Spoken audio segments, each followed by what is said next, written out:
Hello viewers, ఈరోజు మా పిల్లలు ఎంతో ఇష్టంగా తినే అరటికాయ బజ్జీ రెసిపీ చూపిస్తున్నాను. ఇది పిల్లలు చాలా ఇష్టంగా తింటారు. మీరు కూడా ఒకసారి ట్రై చేయండి. ఇది ఆంధ్ర స్టైల్ అరటికాయ బజ్జీ. దీనికి ముందుగా ఒక పచ్చి అరటికాయ తీసుకోవాలి.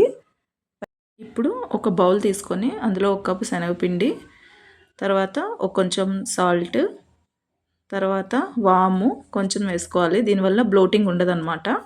పిల్లలకి బ్లోటింగ్ ఉండదు. తర్వాత ఇందులో కొంచెం కారం వేసుకుంటున్నాను, కొంచెం స్పైసీ కోసం.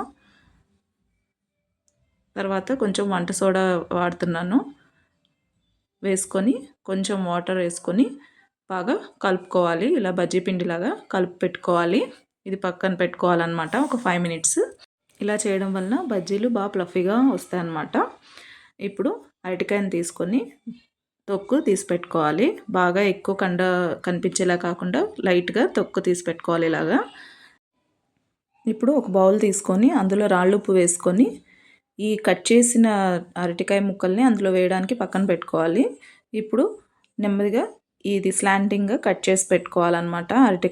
అరటికాయల్ని ఇలాగా స్లైసెస్లా కట్ చేసుకొని ఇప్పుడు ఆ ఉప్పు నీటిలో వేయాలన్నమాట. సో ఇలా చేయడం వల్ల ఏంటంటే నల్లగా అవ్వకుండా ఫ్రెష్గా ఉంటుంది అన్నమాట.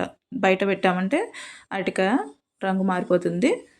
ఇప్పుడు కడాయి పెట్టుకుని అందులో నూనె వేసి కొంచెం కాగిన తర్వాత నూనె ఇప్పుడు పిండిలో ఒక్కొక్క అరటికాయ స్లైసెస్ని అద్ది బాణలిలో వేయాలన్నమాట. ఇలా ఒక్కొక్కటి వేయాలి. వేసిన తర్వాత అది బాగా గోల్డెన్ బ్రౌన్ కలర్ వచ్చే వరకు వేయించుకోవాలి. కొంచెం మీడియం ఫ్లేమ్లో పెట్టుకోవాలన్నమాట. పెద్దగా పెట్టుకున్నామంటే అవి మాడిపోతాయి, లోపల పచ్చి పచ్చిగా ఉంటుంది. సో బాగా మగ్గడానికి మీడియం ఫ్లేమ్ పెట్టుకొని గోల్డెన్ బ్రౌన్ కలర్ వచ్చే వరకు వేయించుకొని ఇలా పక్కన ప్లేట్లో తీసి పెట్టుకోవాలన్నమాట.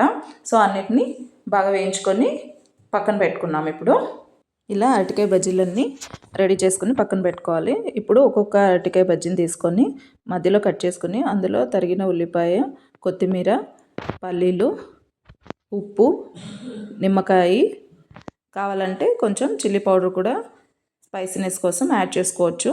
ఇలా ట్రై చేయండి.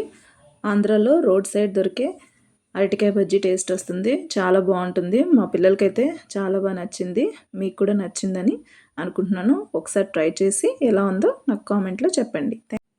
అలాగే నా వీడియో నచ్చినట్లయితే లైక్ చేసి కామెంట్ చేసి సబ్స్క్రైబ్ చేయండి. Thank you.